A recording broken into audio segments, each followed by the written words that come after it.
ខានផុសវីដេអូយូរហើយបងប្អូនយើងដាក់មកคลิปសិនហើយនេះជាការដែលខ្ញុំកាប់ដើមទៅលូហើយដើមវែងល្អបងប្អូនតែនេះពួកស្វាយត្រង់មើលគួរសមដែរថាឆ្នាំនេះរោដោពូជតែមើលដើមវាល្អពេកមិនដឹងកាប់យកទៅចោលឯណាទុកដីវាច្រើនពេកបងប្អូនអញ្ចឹងយើងព្រមដាំមិនដឹងទៀតបើដើមមិនល្អយើងដូរតែដើមល្អយើងទុកវាសិនណា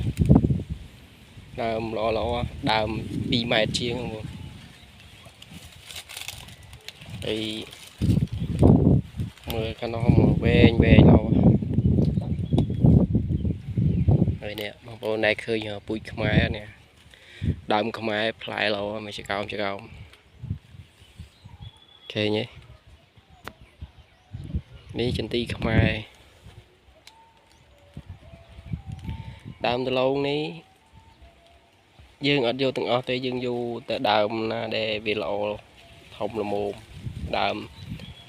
ដែលយើងអាចថាដាំបានយើងកាប់ចោលខ្លះយើងរើសចម្រាញ់យកណាដើមល្អពួកដើមឆ្នាំនេះយើងសល់ច្រើនដល់ដូចរាល់ឆ្នាំយើងខ្វះហើយឆ្នាំនេះឡូងវាមិនសូវបានថ្លៃផងហើយយើង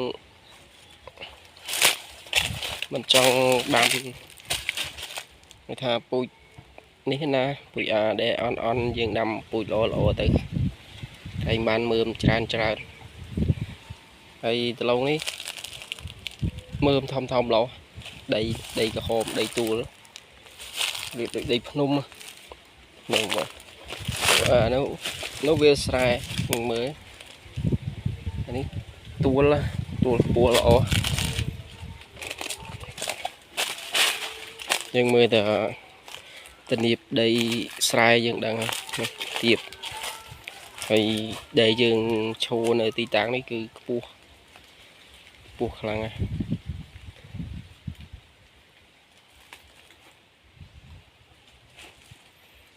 មើលតែដើមល្អមួយដើមនេះចន្ទីខ្មែរពូជខ្មែរក្របល្អិតទេមិនបានថ្លៃទេចន្ទីនេះ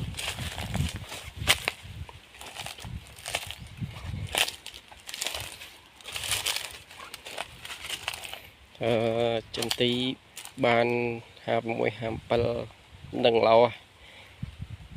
តែបើដើមខ្មែរចេះអត់ដឹងតម្លៃប៉ុន្មានទេតែបើប្រភេទ M23 អី56 57វាអត់ចោះដល់5000 4000ជាងទេបាទអរគុណច្រើនបងប្អូនវីដេអូខ្ញុំមានតែប៉ុណ្្នឹងឯងអរគុណ